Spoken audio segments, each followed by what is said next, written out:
Hola a todos, mi nombre es Camilo Vargas Walteros y hoy voy a hablar sobre inversiones. No todo lo que brilla es oro. Eh, para concentrar las ideas, veamos diferentes activos en los cuales puede invertir un colombiano en promedio. O sea, no todos invierten en lo mismo, pero vamos a considerar cuatro activos de referencia. El primero es un CDT. La palabra CDT, o sea, la letra CDT viene de un certificado de depósito a término y es un ahorro que se realiza por plazos. A diferencia de una cuenta de ahorros, el dinero no se puede retirar inmediatamente, sino hay que esperar un tiempo. Entonces, por ejemplo, hay a plazos de 90 días, a 120 días, a 360 días. Entonces, la palabra clave es plazo. Entre más grande sea el plazo, la tasa de interés es más alta. Entre más tiempo tenga que esperar la persona, mayor va a ser la rentabilidad del CDT. Eh, Cuando se habla de la DTF, que esa sale en las noticias, DTF viene de depósito a término fijo.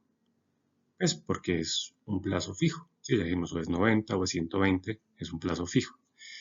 Y esa DTF toma todos los CDTs que han emitido los bancos, corporaciones financieras en Colombia y saca un promedio.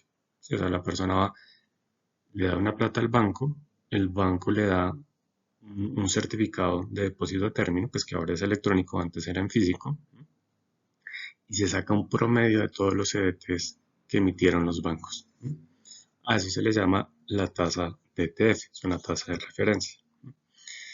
La DTF la calcula el Banco de la República de forma semanal y se expresa en términos efectivos anuales. Acá no vamos a entrar en la parte financiera, pero cuando se dice que algo está expresado en términos efectivos anuales es cuánto sería la rentabilidad de ese activo si yo lo tuviera durante un año o su equivalente en un año. Por ejemplo, si a uno le dicen, ay, el CDT rinde el 8% efectivo anual. Entonces, si yo tuviera ese CDT por un año, por 360 días, ¿cuánto me fuera a rendir ese CDT? Eso es indistinto de si yo tuviera el CDT por 90 días. Es decir, usted lo toma un CDT a 90 días y la tasa es 8% efectiva anual. Entonces, ¿cuánto sería la tasa si lo tuviera durante un año? Vamos a ver por qué eso es importante. Hay otra cosa que aparece también a veces en las noticias que se llama el indicador bancario de referencia. Entonces, digamos que un banco, ¿cómo recibe platica? Una persona deposita sus ahorros y de esos ahorros el banco les va a dar una tasa de interés por esos ahorros.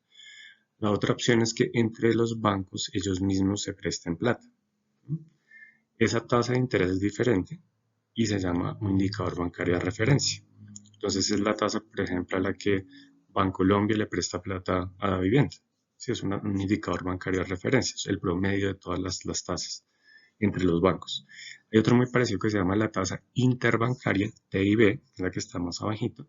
Y aunque son tasas parecidas, el IBR toma operaciones reales y el TIB son como de percepciones que tienen los bancos. Entonces es más preciso el IBR. Entonces, resumiendo, los bancos pueden recibir recursos de los ahorradores, o de nosotros, a través de un CDT, un depósito a término, o a través de préstamos bancarios. Acá vamos a mirar es la de los CDTs, no la de los préstamos entre los bancos, porque es en lo que puede invertir un colombiano.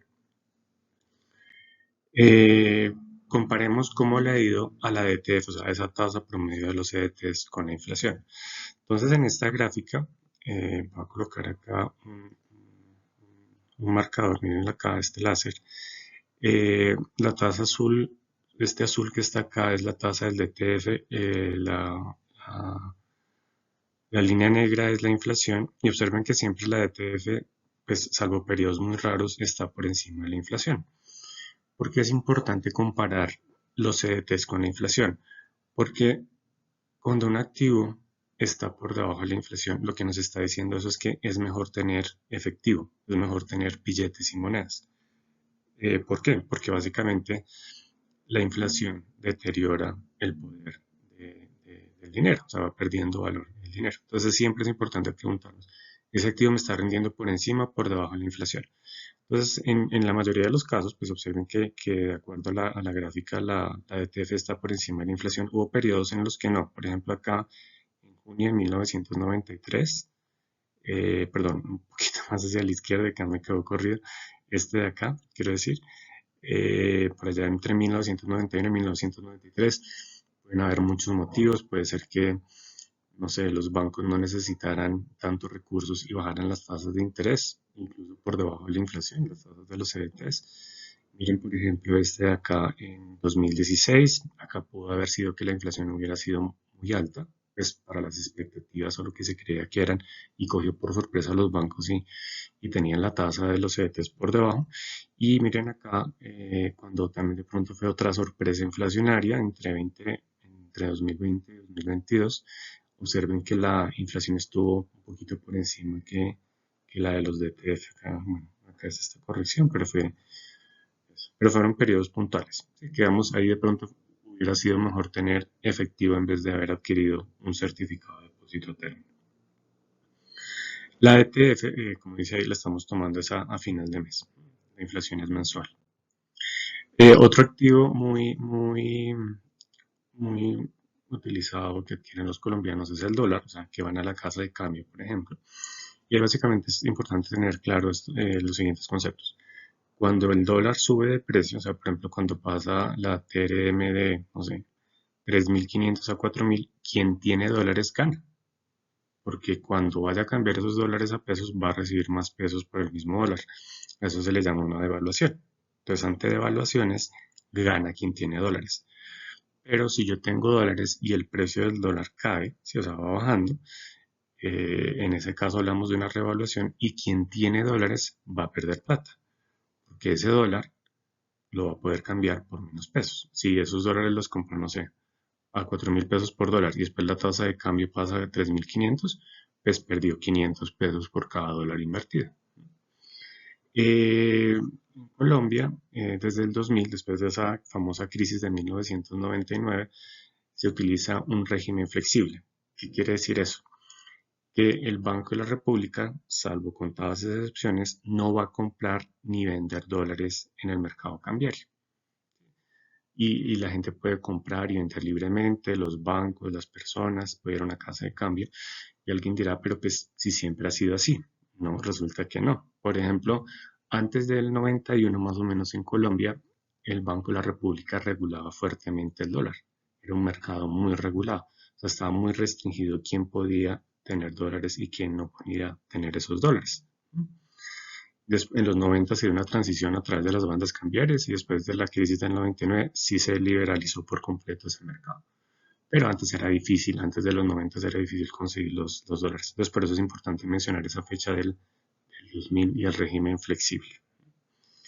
En las noticias aparece una cosa que se llama la TRM, tasa representativa del mercado, que al igual que el DTF va a tomar como un promedio ya no de los certificados de las tasas de los certificados de depósito a término, sino de a cómo se compró y vendió el dólar en promedio.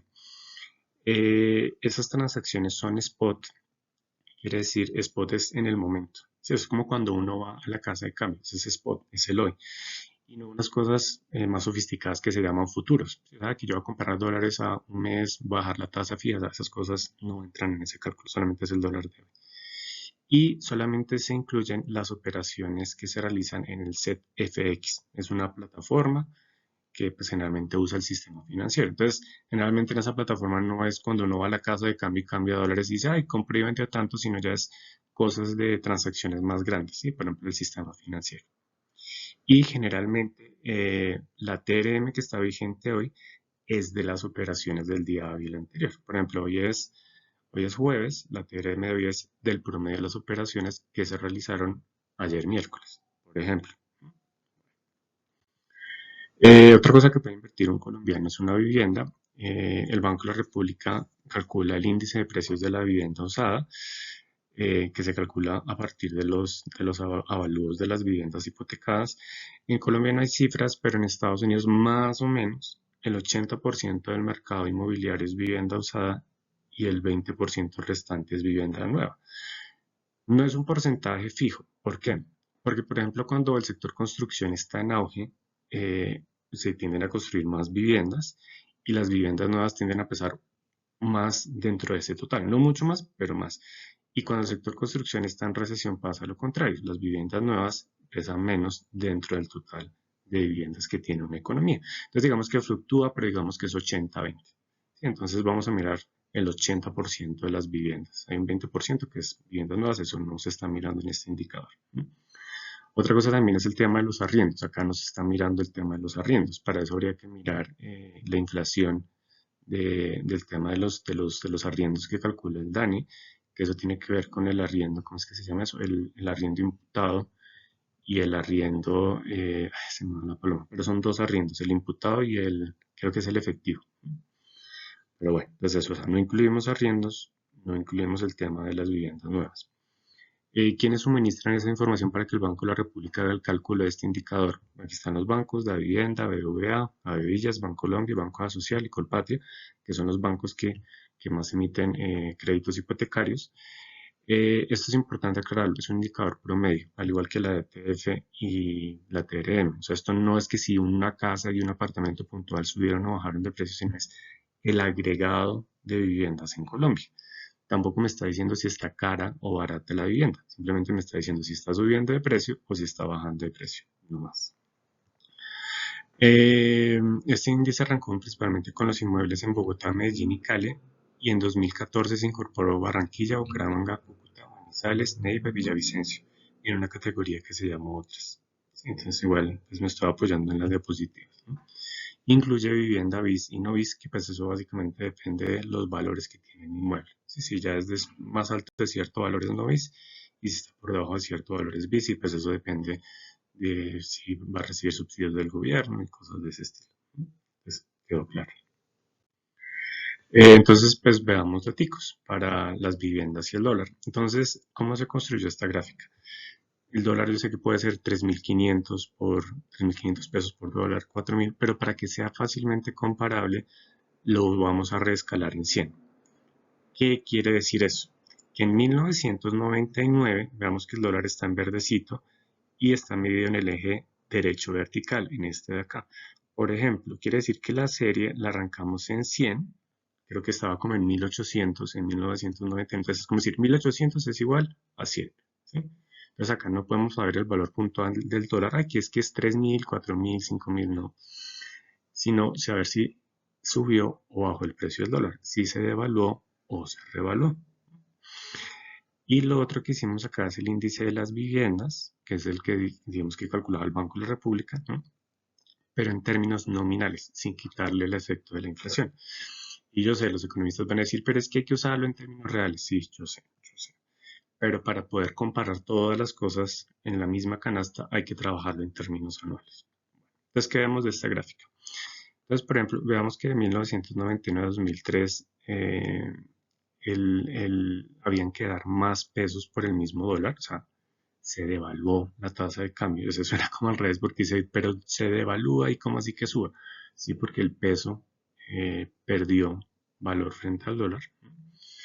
Quiere decir que en este periodo del 99 al 2003, la gente que tenía dólares en promedio ganó platica, pero observen que desde el 2003 bajó de precio hasta el 2007. Quiere decir que en este periodo quienes tenían dólares perdieron platica porque hubo una revaluación de la tasa de cambio. O sea, se fortaleció el peso. Habían que dar menos pesos por el mismo dólar. Después, pues acá fue la crisis internacional 2008, estuvo parejo. Y miren que desde el 2013, salvo esta bajada fuerte que fue como del 2002 al 2003, y bueno, esta que se quedó quieta, era buena idea tener dólares, porque miren todo lo que subió de precio. ¿Sí? Hubo una devaluación del peso colombiano. La vivienda, mire que la vivienda usada, que habíamos hablado, en promedio casi que se mantuvo quietos los precios hasta 2004 y a partir de 2004 empezó a subir de precio. O sea, tenía sentido tener vivienda usada, se valorizó y pues acá pasaron pues como este bache de acá que tuvo como una bajada, otra subida y otro repunte. Pues creo que la gráfica es clara como tal, ¿no?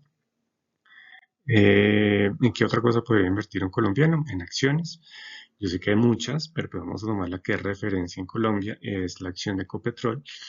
Recordemos que el principal producto de exportación de Colombia es el petróleo. Antes de los 90 era el café, entonces digamos que la de Ecopetrol incluso es representativa de las exportaciones colombianas.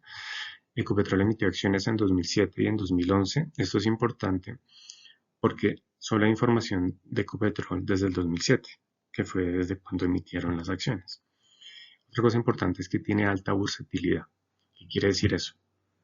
Los financieros se refieren a la liquidez de un activo, o sea, a la facilidad con la que yo puedo vender y comprar un activo sin perder plata. Por ejemplo, no sé, la acción de Carulla, pues puede que tenga valor en sí misma, o sea, Carulla es una empresa sólida, pero no cotiza tanto en el mercado accionario. O sea, si yo tengo una acción de Carulla, salir de esa acción de Carulla es un encarte, porque a veces puede que no encuentre quien me la quiera comprar. Mientras que si yo tengo una acción de Ecopetrol, que también es una empresa muy valiosa, es más fácil que yo encuentre quién me va a comprar la acción de Ecopetrol que si tuviera una acción de Carulla. Es más fácil que si voy a pagar, tengo una idea, un brownie de 6.000 pesos, me reciban un billete de 10.000 que me reciban un billete de 50.000, porque el billete de 10.000 es más líquido que el billete de 50.000. Entonces la bursatilidad tiene que ver con la facilidad de comprar y vender el activo sin que pierda plata. Esa bursatilidad se mide por la frecuencia de negociación. Entonces, digamos, un mes tiene más o menos 20 días hábiles, entonces de esos 20 días hábiles es ver de esos 20 en cuánto se negoció. Se negoció en 15 de 20. Entonces, es una acción líquida, ¿no? Se negoció un día de 20, pues no es tan líquida, ¿no? El volumen, precio por cantidad, el precio de una acción multiplicado por cuántas acciones se transaron, eso se mide en platica. Número de operaciones, o sea, cuántas operaciones se hicieron de la acción. Por ejemplo, un trader le puede decir a otro trader, le voy a vender 5 acciones de Ecopetrol. Entonces, eso es una operación. Y después otra, va a hacer otra operación por 15 acciones de Ecopetrol. Entonces sería una segunda operación, más o menos. Y también se mira el porcentaje de transacciones. Entonces, digamos, no sé, Ecopetrol en 2007-2011, no me sale la cifra, pero digamos que emitió, no sé, 100.000 acciones. Entonces, en ese mes determinado, de esas 100.000 que ya están en circulación, ¿cuántas se transaron? No, se transaron 80.000. Entonces se transó el 80% emitido. Entonces a eso se refiere con porcentaje de transacciones. Y también porque vamos a tomar Ecopetrol, es la única empresa que hace parte del Fortune 500 Global, que eso es básicamente como las 500 empresas más grandes a nivel mundial. Es la única colombiana que está ahí. ¿Sí? Hay otras grandes, por ejemplo, Colombia, pero Bancolombia ni siquiera hace parte de ese índice, ¿sí? Como de las 500 grandotas a nivel mundial. Ecopetrol es la única, está como de 480, saco por un pelín y no alcanza a estar, ¿no? Bueno, aquí viene lo importante. Entonces vamos a verlo acá. Entonces, tomamos del 2000 al 2024, miramos la vivienda, se hizo el cambio porcentual. Entonces, un cambio porcentual que es precio final menos precio inicial sobre precio inicial. Cuando el cambio porcentual es positivo, la vivienda se valorizó. Cuando el cambio porcentual es negativo, se desvalorizó la vivienda usada en Colombia.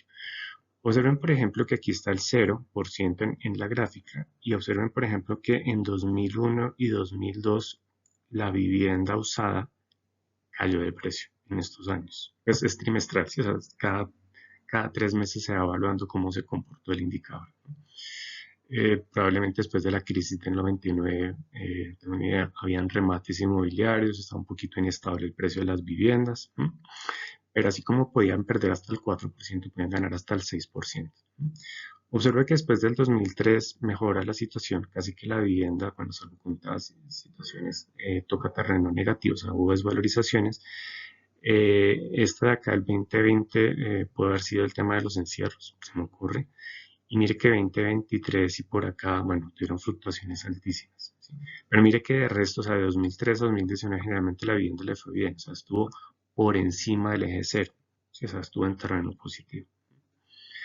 Se compara con el CDT, acuérdese de la ETF, el promedio de los CDTs, ¿no?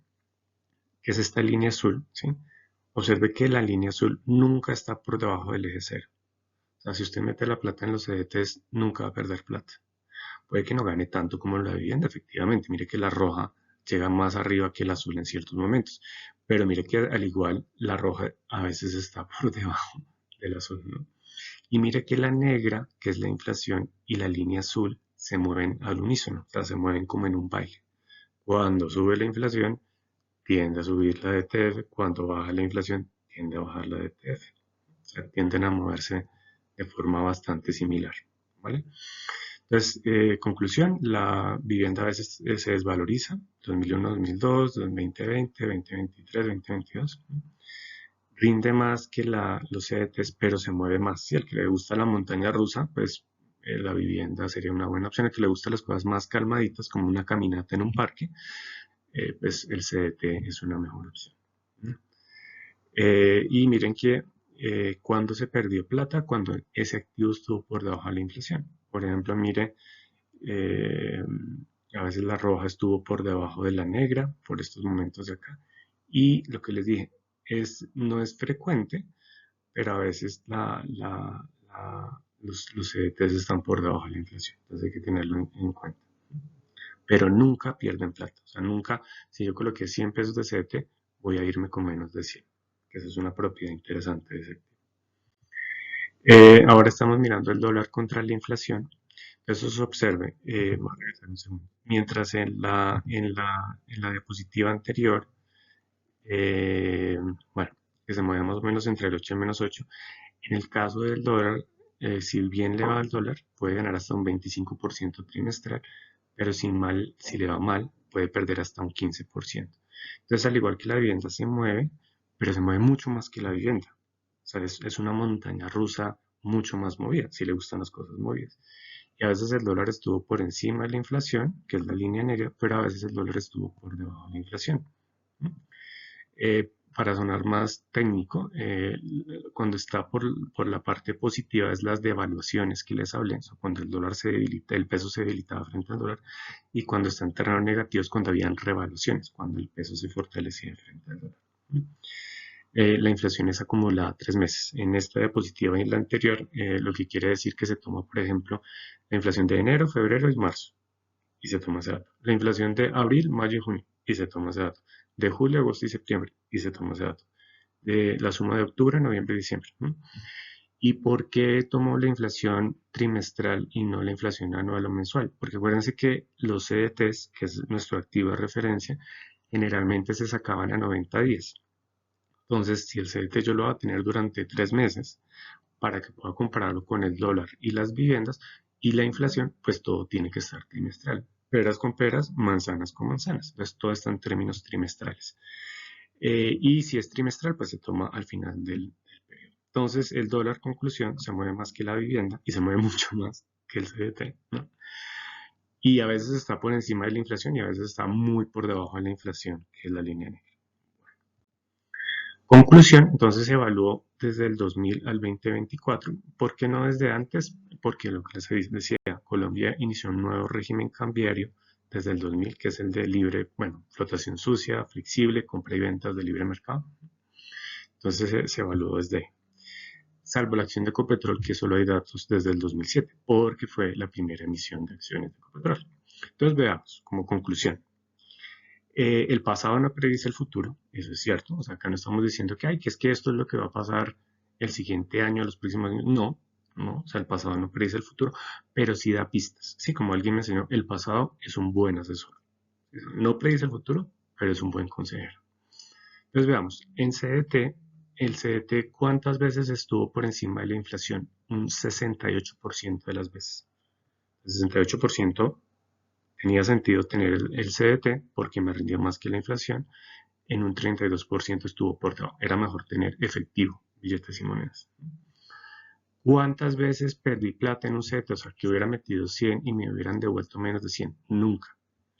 Precisamente porque la DTF nunca es negativa. O sea, el promedio de tasas de los CDTs nunca es negativo. Puede que sea bajita, pero nunca es negativa. De hecho, ¿cuándo fue lo más bajito que estuvo la DTF entre 2000 y 2024? El 0,4%. Yo sé, es una rentabilidad chiquita, trimestral, pues que estos trimestres habló de 90 días, ¿cuánto me hubiera retornado? O sea, si hubieran metido 100 pesos, ¿cuánto me hubiera devuelto? 0,4 pesos. ¿Sí? Es poquito, pero no es negativo. Y si me hubiera ido muy bien trimestralmente, ¿cuánto me hubiera retornado ese CDT? 3,4%. Si hubiera metido 100 pesos en un CDT y ese fuera un buen periodo, ¿cuánto me hubiera devuelto el CDT? 103,4 pesos. Recapitulando, 103,4 si le fue muy bien al CDT y si le fue muy mal, 100,4. 100,4, poquito, pero no es negativo.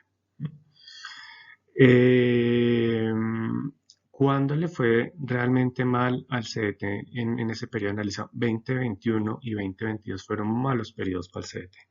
Realmente la DTF estuvo por debajo de la inflación en esos años, 2021 y 2022. La vivienda, al igual que el CDT, estuvo muchas veces por encima de la inflación, no siempre, pero miren que casi que los dos estuvieron un 68% de veces por encima de la inflación, 32% de veces no.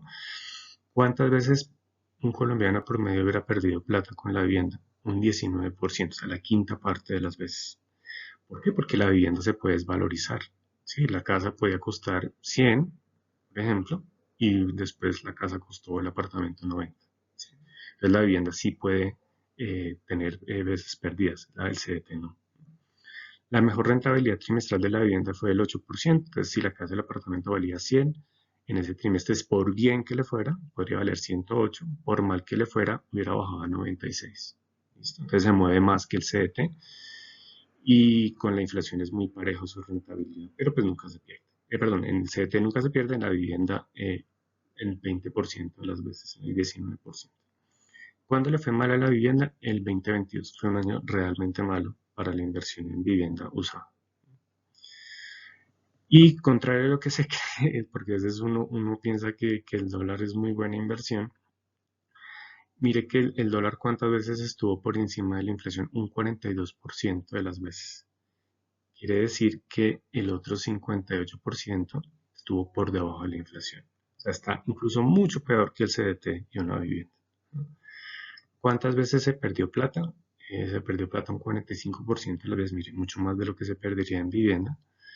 La mejor rentabilidad es del 24%, claro, le va mejor que la vivienda, pero también le va peor que la vivienda. Pudo haber perdido el 16%. Entonces, si metió 100 pesos en dólares y le fue muy bien, fue un periodo muy bueno, obtuvo 124 cambios, pero si metió 100 y fue uno de esos periodos malos, de los más malos, pudo obtener 84. ¿Cuáles fueron años malos para el dólar? O sea, aquí hubo revaluaciones fuertes, 2004, 2005, 2006, 2016 y 2023. El dólar incluso estuvo por debajo de la inflación. Mire que el dólar es el activo que más años estuvo por debajo de la inflación. Pues por eso mismo, ¿no? El caso de Ecopetrol incluso le va mejor que al dólar. Un 53% de las veces Ecopetrol, la rentabilidad de Ecopetrol estuvo por encima del dólar. Pero mire que Ecopetrol está por debajo de los CDTs y la vivienda. Solamente un 53% de las veces estuvo por encima de la inflación.